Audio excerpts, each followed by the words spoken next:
தூத்துக்குடி மாவட்டத்தில் தொடர்ந்து மழை பெய்து வருவதால் காயல்பட்டினம் பகுதியில் மழைநீர் சில இடங்களில் தேங்கியிருக்கிறது. இருந்தாலும் நகராட்சி சிறப்பாக செயல்பட்டு சாலைகள் அமைத்து தந்ததால் இங்கு படிமார் தெரு, காட்டுத்தைக்கா தெரு, தரவை, மாட்டுக்குளம் முதலிய தெருக்களில் தண்ணீர் தேங்கவில்லை. இருந்தாலும் மக்களின் இயல்பு வாழ்க்கை பெரிதும் பாதிக்கப்பட்டிருக்கிறது.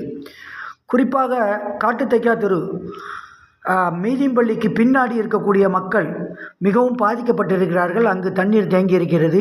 அந்த காட்சிகளைத்தான் பார்த்து கொண்டிருக்கிறோம். தூத்துக்குடி மாவட்டத்தில் தொடர்ந்து மழை பெய்து வருகிறது. 10ஆம் தேதி இங்கே ரெட் அலர்ட் விடுக்கப்பட்டிருந்தது.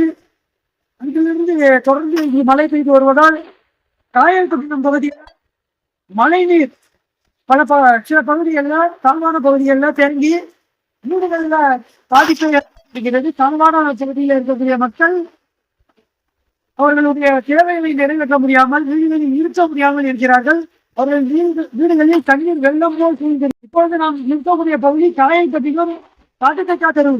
காட்டுத்தைக்கா தெரு மீதியம்பள்ளிக்கு பின்னாடி இருக்கக்கூடிய பகுதி. இங்குள்ள குடியிருப்புகள் தண்ணீரால் சூழப்பட்டிருக்கிறது. இங்குள்ள மக்கள் மிகவும் அவதிப்படுகிறார்கள்.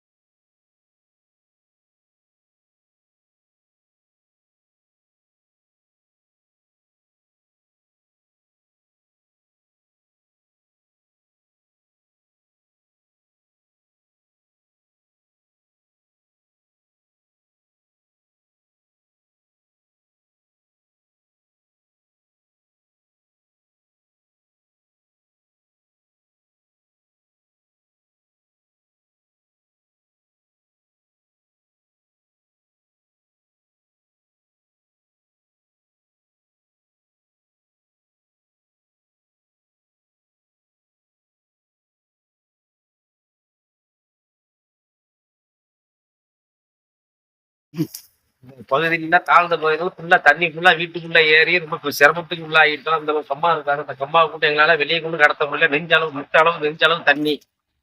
ஆமா, ரொம்ப சிரமம். பின்னாடி உள்ள தண்ணி ஃபுல்லா அடுப்பாக்குள்ள வந்து சாப்பாடுலாம் ஆக்காம கொள்ளாம நீங்க ரொம்ப சிரமத்துக்குள்ள ஆளாகிட்டோம். தண்ணி பொறுத்துக்கு ஒழுங்கான பாதை இல்லை. தண்ணி ஃபுல்லா எல்லாரும் இந்த மலைக்கு நாங்க நைட்டு எங்க போன மலைக்கு இதே டிசம்பர் போன மலைக்கு அடிச்ச மலைக்கு நாங்க எங்க சாட்சி ஓடிட்டு கார்த்திகாத்துக்கு பின்னாடி அவங்க இங்க இருக்கிற 4, 5, 6 குடும்பமும் நாங்க போய் வசதி இருந்தோம். அவங்க கொஞ்சம் ஹெல்ப் பண்ணாங்க. இப்ப அவங்களுக்கு இங்க வந்து அம்மா தான் அங்கேயும் தண்ணி ஃபுல்லா உள்ள ஏறிட்டு. அதனால கிராமத்துக்குள்ள இருக்கிற எங்களுக்கு பெரிய ஒரு நடவடிக்கை எடுத்து எங்களை கொஞ்சம் மீட்டுறதுக்கு ஏதாச்சும் வழி பண்ணுங்க. காயல்பட்டினம் திருச்செந்தூர் சாலை. இந்த சாலையில் காயல்பட்டினத்தில் உள்ள தண்ணீர் கடற்கரையில் செல்வதற்காக இந்த ஓடை வழியாகத்தான் கடற்கரையில் சென்று கலக்கும். இங்கு பாலங்கள் இருக்கின்றன. முழு கல்லளவை இந்த பாலங்கள் எட்டி இருக்கின்றன. இந்த பாலத்திற்கு உள்பக்கமாக ஒரு சுமார் 20 குடியிருப்புகள் இருக்கின்றன.